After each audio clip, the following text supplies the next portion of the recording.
Hello student, তোমরা যারা ক্যালকাটা ইউনিভার্সিটির আন্ডারে 5th সেমিস্টারের ছাত্রছাত্রী আছো এবং তোমাদের রাষ্ট্রবিজ্ঞান এমডিসি কোর্স অর্থাৎ পাস কোর্সে সিসি 7 পেপার আছে, তোমাদের জন্য আজকের ক্লাসটা খুবই গুরুত্বপূর্ণ।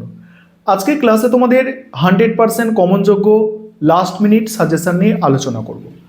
তোমাদের সিসি 7 পেপারের নাম হচ্ছে ওয়েস্টার্ন পলিটিক্যাল থট 1। এই যে পেপারটি আছে, যে পেপারে তোমরা পরীক্ষা দিতে চলেছো, এই পেপারে অলরেডি অনার্সের ছাত্রছাত্রীরা তাদের শেষ যে পেপার অর্থাৎ ডিএসসিসি 12 পেপার, ওই পেপারে পরীক্ষা দিয়ে দিয়েছে। তাহলে তোমাদের জন্য কোনগুলো গুরুত্বপূর্ণ এবারে ভালো করে বুঝে নাও। তোমাদের 15 নম্বরের প্রশ্ন 4টে অ্যান্সার করতে হয়, মডিউল 1 থেকে 2টো এবং মডিউল 2 থেকে 2টো, এবং টোটাল 5 নম্বরের প্রশ্ন 3টে অ্যান্সার করতে হয়। এবার মডিউল 1 থেকে 15 নম্বরের জন্য যে প্রশ্নগুলো তোমরা ভালো করে তৈরি করবে, ভালো করে শুনে নাও। প্রথম অধ্যায় প্রথম মডিউল থেকে সব থেকে গুরুত্বপূর্ণ 15 নম্বরের হচ্ছে প্লেটো এবং ম্যাকিয়াভেলি। প্লেটো এবং ম্যাকিয়াভেলি এই দুজন রাষ্ট্রবিজ্ঞানী বা দার্শনিকদের থেকে প্রশ্ন তোমাদের অবশ্যই আসবে। প্লেটো এবং ম্যাকিয়াভেলি থেকে প্রশ্ন কেমন আসবে, কি প্রশ্ন আসবে? প্রশ্ন আসবে যে প্লেটোর ন্যায়তত্ত্ব বিস্তারিত আলোচনা করো। এই প্রশ্নটা সব থেকে গুরুত্বপূর্ণ প্রশ্ন, প্লেটোর ন্যায়তত্ত্ব আলোচনা করো, যে প্রশ্নটা অনার্সে 5 নম্বরে এসেছে। তোমাদের 15 নম্বরের জন্য মোস্ট ইম্পর্টেন্ট প্রশ্ন। আরেকটি প্রশ্ন ম্যাকিয়াভেলি, ম্যাকিয়াভেলির রাজনৈতিক অবদান আলোচনা করো।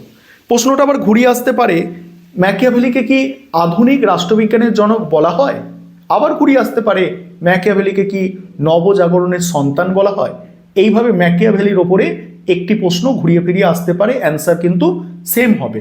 এবং এই যে ম্যাকিয়াভেলির প্রশ্ন, এটা অনার্সে 20 নম্বরে যদিও এসেছে, তাও তোমাদের আমি 15 নম্বরের জন্য এই প্রশ্নটা খুব ভালো করে তৈরি করতে সাজেস্ট করব। 3 নম্বর প্রশ্ন, 3 নম্বর প্রশ্ন, অ্যারিস্টটলের সংবিধানের শ্রেণীবিন্যাস করো। মোস্ট ইম্পর্টেন্ট তোমাদের 15 নম্বরের জন্য, এটা অনার্সে 5 নম্বরে এসেছে। নেক্সট প্রশ্ন, মধ্যযুগের রাজনৈতিক চিন্তার প্রধান বৈশিষ্ট্য আলোচনা করো। এটা মোটামুটি তোমাদের দেখতে হবে। তার পরের প্রশ্ন, রোমানদের আইন ও নাগরিকত্বের তত্ত্ব আলোচনা করো। এই প্রশ্নটা ভেঙেও আসতে পারে, রোমানদের আইন তত্ত্ব আলোচনা করো বা রোমানদের নাগরিকত্বের তত্ত্ব আলোচনা করো।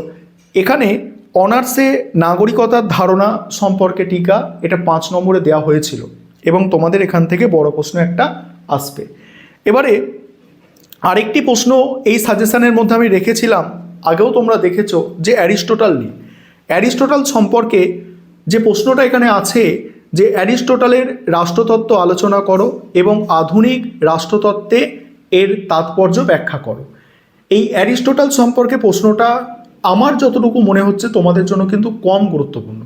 তোমরা এখান থেকে সব থেকে ভালো করে দেখবে প্লেটো ম্যাকিয়াভেলি, প্লেটো ম্যাকিয়াভেলি সব থেকে ভালো করে দেখবে, এবং অ্যারিস্টটলের সংবিধানের যে শ্রেণীবিন্যাস সেটা ভালো করে দেখছো, এবং মধ্যযুগের রাজনৈতিক চিন্তার প্রধান বৈশিষ্ট্য, এই 4টে প্রশ্ন তোমরা ভালো করে দেখবে। আশা করি এই 4টি প্রশ্নের মধ্যে থেকে তোমরা 2টো প্রশ্ন কমন পেয়ে যাবে। এছাড়া বাকি যে 2টো বললাম ওটা একটু সময় পেলে দেখে নিতে পারো। এবার মডিউল 2, মডিউল 2 থেকে কি করবে? মডিউল 2 থেকে প্রথম প্রশ্ন, মডিউল 2 থেকে আগে বলে দিই ইম্পর্টেন্ট কোনগুলো। মডিউল 2 থেকে লক এবং রুসো, এই লক এবং রুসো হচ্ছে সব থেকে গুরুত্বপূর্ণ। এবার কি প্রশ্ন হতে পারে? প্রথম প্রশ্ন, জন লককে কি আধুনিক উদারনীতিবাদের প্রবর্তক বলা যায়? যুক্তিসহ আলোচনা করো। এই প্রশ্নটা ঘুরিয়ে আসতে পারে, লকের উদারনীতিবাদ ধারণা সম্পর্কে আলোচনা করো। একই অ্যান্সার প্রশ্নটা ঘুরিয়ে আসতে পারে। এই লকের প্রশ্নটা অনার্সে যদিও 20 নম্বরে এসেছে, তোমরা 15 নম্বরের জন্য খুব ভালো করে তৈরি করবে, কারণ এখান থেকে এটা খুব গুরুত্বপূর্ণ একটা প্রশ্ন। পরের প্রশ্ন, রুসোর সাধারণ ইচ্ছা তত্ত্বটি আলোচনা করো। এই মডিউলের এই প্রশ্নটা হচ্ছে সব থেকে গুরুত্বপূর্ণ, রুসোর সাধারণ ইচ্ছা তত্ত্ব আলোচনা করো।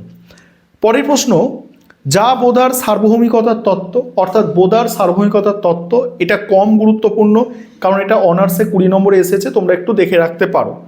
পরের প্রশ্ন, টমাস হবসের সার্বভৌমত্ব ও রাষ্ট্রের প্রকৃতি সংক্রান্ত ধারণা আলোচনা করো। এই টমাস হবসের সার্বভৌমত্বের ধারণা বা রাষ্ট্রের প্রকৃতি সম্পর্কে ধারণা, এই প্রশ্নটাও একদম টপ মোস্ট ইম্পর্টেন্ট প্রশ্ন তোমাদের জন্য 15 নম্বরে।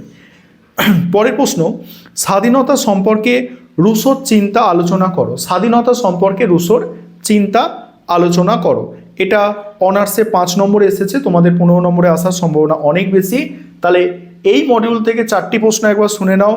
লক, জন লকের উদারনীতিবাদ, রুশোর সাধারণ ইচ্ছা, তারপরে বললাম হবসের সার্বভৌমকতার তত্ত্ব এবং স্বাধীনতা সম্পর্কে রুশোর ধারণা। এই 4টি প্রশ্ন এই মডিউল থেকে সবথেকে গুরুত্বপূর্ণ থাকছে। এবার 5 নম্বরের প্রশ্ন। 5 নম্বরের প্রশ্ন মডিউল 1 থেকে করবে প্লেটোর সাম্যবাদ। দ্বিতীয় প্রশ্ন, ম্যাকিয়াভেলির চিন্তায় ধর্ম ও নৈতিকতার ভূমিকা। 3 নম্বর প্রশ্ন, অ্যারিস্টটলের মতে বিপ্লবের কারণ বা ঘুরিয়ে আসতে পারে সংবিধান সম্পর্কে অ্যারিস্টটলের মত।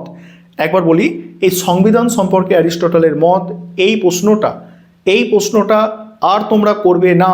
এই প্রশ্নটা অনার্সে 5 নম্বরে এসে গিয়েছে, তোমাদের কোনোভাবে রিপিট হতে পারে না 5 নম্বরের প্রশ্ন। রোমানদের আইন তত্ত্ব 5 নম্বরে খুব ভালো করে করবে, রোমানদের আইন তত্ত্ব। নেক্সট হচ্ছে রেনেসাসের রাজনৈতিক তাৎপর্য বা বৈশিষ্ট্য আলোচনা করো 5 নম্বর মডিউল 1 থেকে। মডিউল 2 থেকে 5 নম্বরের প্রশ্ন, বোদার সার্বভৌমিকতার তত্ত্বের সীমাবদ্ধতা। বোদার বা বোদিনের সার্বভৌমিকতার তত্ত্বের সীমাবদ্ধতা, এটা 5 নম্বরের জন্য করতে হবে। পরের প্রশ্ন, হবসকে কি বাস্তববাদী দার্শনিক বলা যায়? উত্তরের সপক্ষে যুক্তি দাও। এই হবসকে কি বাস্তববাদী দার্শনিক বলা যায়? উত্তরের সাপেক্ষে যুক্তি, এটা অনার্সে 10 নম্বরে এসেছিল এবং তোমাদের 5 নম্বরে আসার সম্ভাবনা কিন্তু অনেকটাই বেশি। লকের সম্পত্তির তত্ত্ব, এটা 5 নম্বরের করবে। তারপরে এখানে করবে রুশোর গণতন্ত্র বিষয়ক ধারণা, 5 নম্বরে করছো মডিউল 2 থেকে। আর লকের প্রাকৃতিক অধিকার সম্পর্কে ধারণা, এটাও তোমরা 5 নম্বরে করছো মডিউল 2 থেকে। তাহলে এই ছিল তোমাদের লাস্ট মিনিট সাজেশন এবং 15 নম্বরের প্রশ্ন, যেখানে আমি খুব কম করে বলে দিলাম যে প্রথম মডিউল থেকে 15 নম্বরের প্লেটো এবং ম্যাকিয়াভেলি গুরুত্বপূর্ণ, দ্বিতীয় মডিউল থেকে লক এবং রুশো হচ্ছে 15 নম্বরের জন্য গুরুত্বপূর্ণ। এগুলো তোমরা ভালো করে তৈরি করো এবং টেনশন ফ্রি থাকো, পরীক্ষা তোমাদের ভালো হবেই।